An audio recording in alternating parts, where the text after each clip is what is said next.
நண்பர்கள் அனைவருக்கும் வணக்கம். இன்னைக்கு நாம் அந்த வீடியோல தமிழகத்தில் ரேஷன் அட்டை வைத்திருப்பவர்களுக்கு சூப்பரான அறிவிப்பு ஒன்று வெளியாகிருக்கு. ஸோ அதை பத்தி தான் இப்போ நம்ம பார்க்க போறோம்.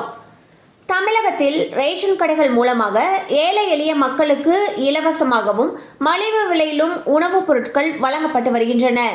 இதனால் ஏராளமான மக்கள் பயனடைந்து வருகிறார்கள். அதே சமயம் மக்களின் வசதிக்காக ரேஷன் கடைகளில் பல திட்டங்களும் செயல்படுத்தப்பட்டு வருகின்றன. தமிழக அரசின் மகளிர் உரிமை தொகை திட்டத்தில் வருமான உச்சவரம்பு 5 லட்சமாக உயர்த்தப்படலாம் என்ற செய்தி பெண்கள் மத்தியில் மகிழ்ச்சியை ஏற்படுத்தியுள்ளது.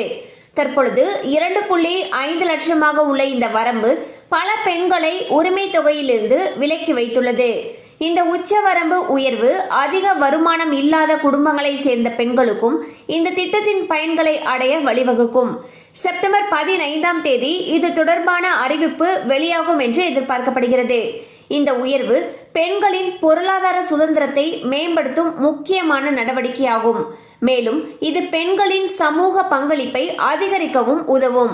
இந்த முடிவு தமிழக அரசு பெண்களின் நலனை முன்னிறுத்தி செயல்படுவதற்கான சான்றாகும். மகளிர் உரிமை தொகை திட்டம் போன்ற திட்டங்கள் பெண்களின் வாழ்க்கை தரத்தை உயர்த்துவதில் முக்கிய பங்கு வகிக்கின்றன. ஸோ பார்த்தீங்கன்னா ரேஷன் கடைகளில் மகளிர் உரிமை தொகைக்கு தகுதியாக இருக்கணும் அப்படின்னா குடும்ப ஆண்டு வருமானமானது 2.5 லட்சத்துக்குள்ளார இருக்கணும்னு சொல்லியிருந்தாங்க. தற்பொழுது இந்த வருமான உச்சவரம்பு 5 லட்சமாக உயர்த்தப்படலாம் என்று தகவல்கள் தெரிவிக்கின்றன. மேலும் இது குறித்த அறிவிப்பு வரக்கூடிய செப்டம்பர் 15ஆம் தேதி வெளியாகலாம் என்ற எதிர்பார்ப்பும் எழுந்திருக்கிறது. அவ்வாறு இந்த மாதிரி வருமான உச்சவரம்பு 5 லட்சமாக உயர்த்துறாங்க அப்படிங்கிற பட்சத்துல மேலும் பல பெண்கள் உரிமை தொகை பயனாளர்கள் லிஸ்ட்ல இணைவாங்க. இது பெண்களுக்கு ரொம்பவே மகிழ்ச்சி அளிக்கக்கூடிய ஒரு அறிவிப்பாக இருக்கும்.